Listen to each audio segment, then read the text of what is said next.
Hello everyone, welcome back. Thank you so much for joining me. So today I may look a little bit rough, a little bit worse for wear. Let me tell you something. So story time that's gonna last about 5 minutes. I went to an event on, what day is it today?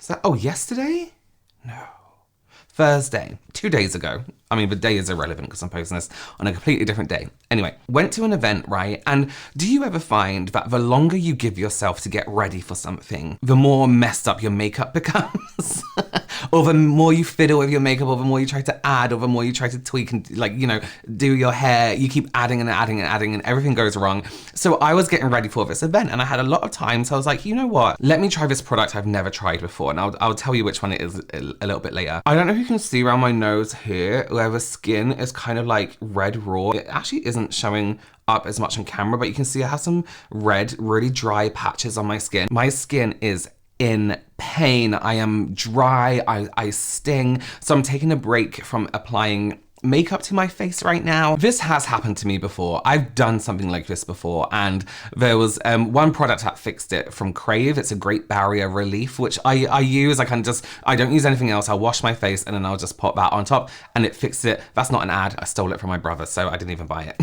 So I will be fine, basically. My story time was I did too much and it all went wrong. I got ready too much, but it inspired me, right? There have been products I have used throughout my time trying to do skincare that have ruined my skin. And by ruined, I mean made it quite bad and painful and not great. So I want to run through some of those products today.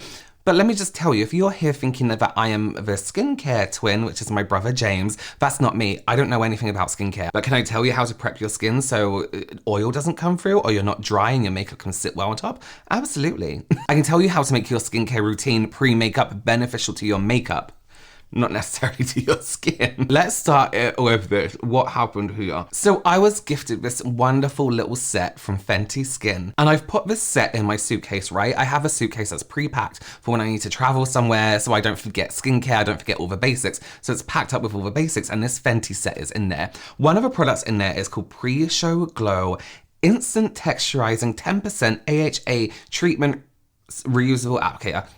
So many words. So it's an exfoliator, basically. Now, to me, in my mind, pre-show glow means you're going somewhere, you're doing something. Let's give your skin a quick glow, right? Smooth, photo-ready skin is just 1 minute away. Right, bear this in mind. Unique reusable applicator delivers gentle physical exfoliation.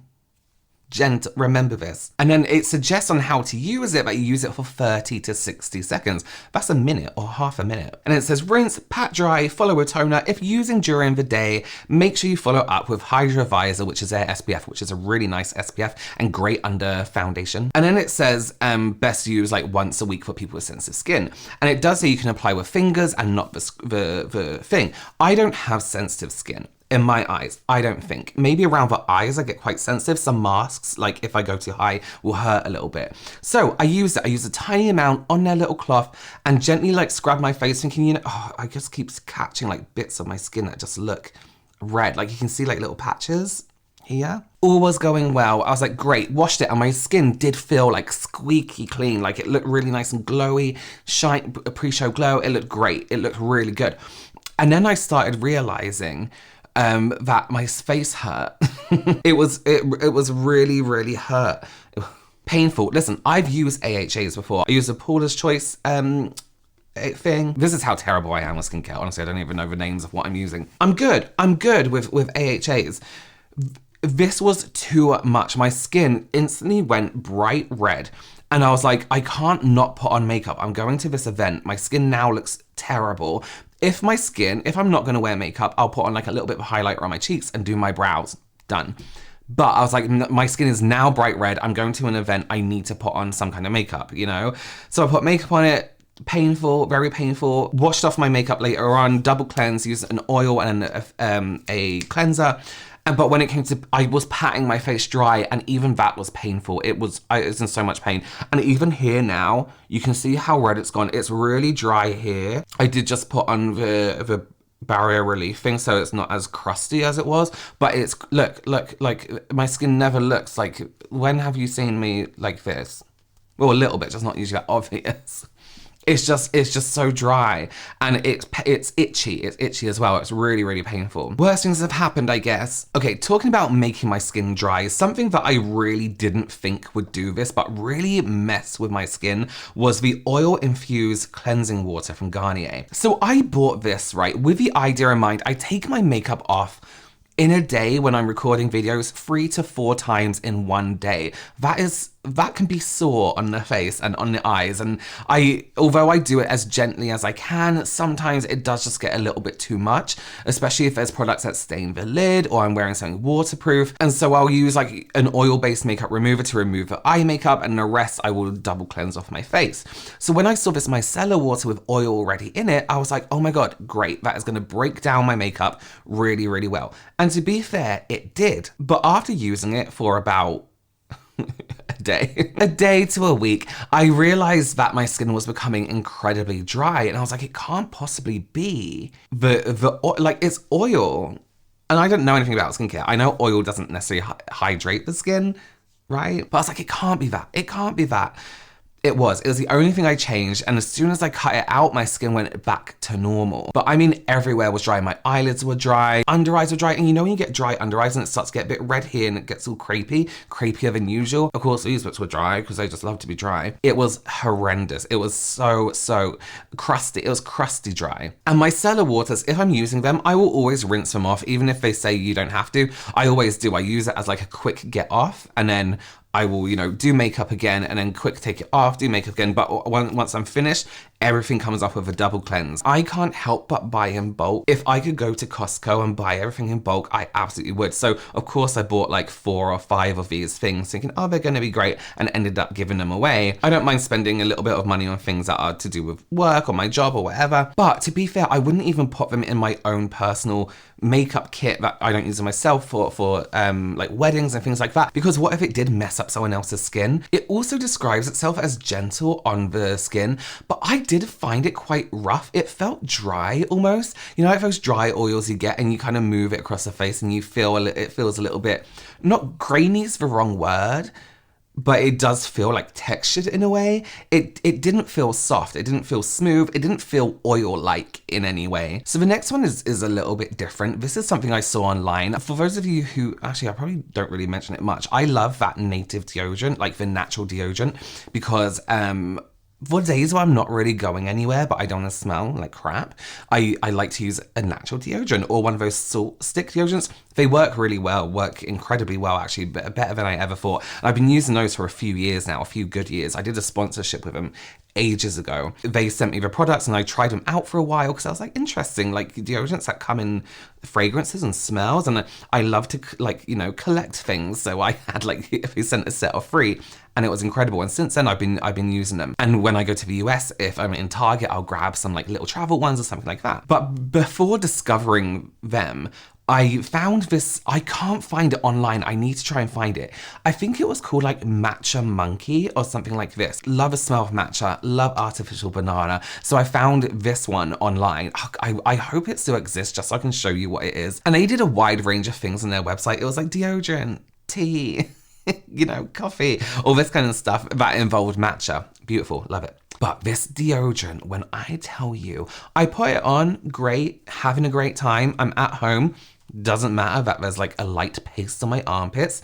I don't smell. I'm great. With use over time, my armpits became red raw, and I mean like a rash, like an allergic reaction, almost like heat rash, like bumpy red, to a point where it hurt to have my arms down. It felt like my skin was rubbing on itself, red raw. It was horrendous. All the fold in here was all dry, and it was red, and I couldn't even showering hurt because the water stung. And a lot of the time, it's weird to say because I don't even know if your armpits breathe. well, of course, it's skin breathes, right? It felt like my armpits couldn't breathe. It was the most horrendous. It felt like I had put clay on my armpits and I was just ruining them. It felt, and the pain felt like a wax burn. You know, when you wax your face and you rip off half your skin with it, it felt exactly like that on my armpit, like raw. It was just awful. And I was only using a small amount, tiny bit, really warming it up and, you know, making it nice and smooth and then gently patting and giving a little rub, patting, give it a little rub.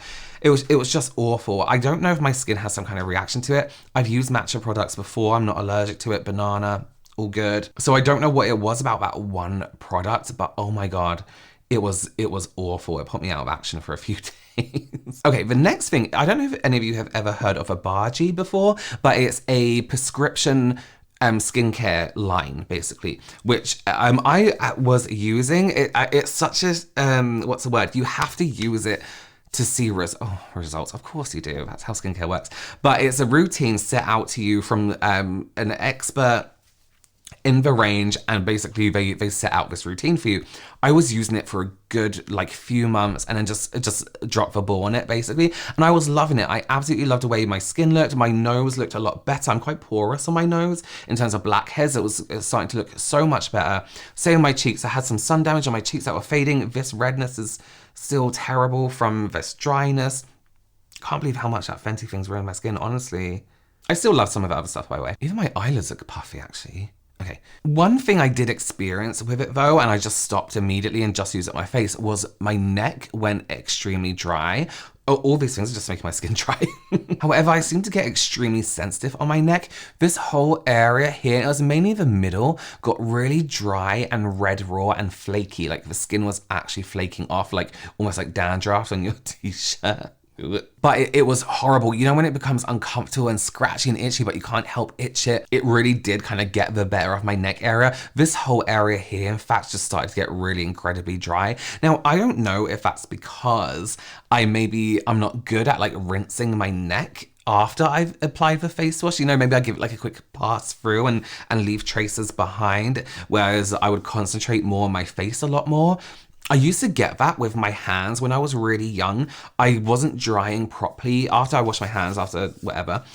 I wasn't drying in between my fingers properly and the skin started to really dry out. And when I start to dry in between, it's now a habit where I have to pass the towel through, you know, the middle. I think it might be the same thing where it kind of just like, it was quite strong skincare anyway, but also maybe I wasn't rinsing it off properly, or maybe I wasn't rinsing it away properly in general. Maybe I'm in a rush to get to bed because I just want to sleep. So I don't think this video is necessarily a warning about those products. I think it might be a warning to maybe look into ingredients in products a little bit more and kind of take note of what you might be a little bit more sensitive towards, because I'm sure people use these products and are absolutely fine and have great experiences with them. It might even be one of your favorite products that I've mentioned, perhaps not that matcha paste deodorant. Let me know if you have had any horrible experiences with products down below. I'll be really interested to know, as terrible as that sounds. Thank you so much for joining me. Give this video a thumbs up, consider subscribing, and I will see you very, very soon. Bye.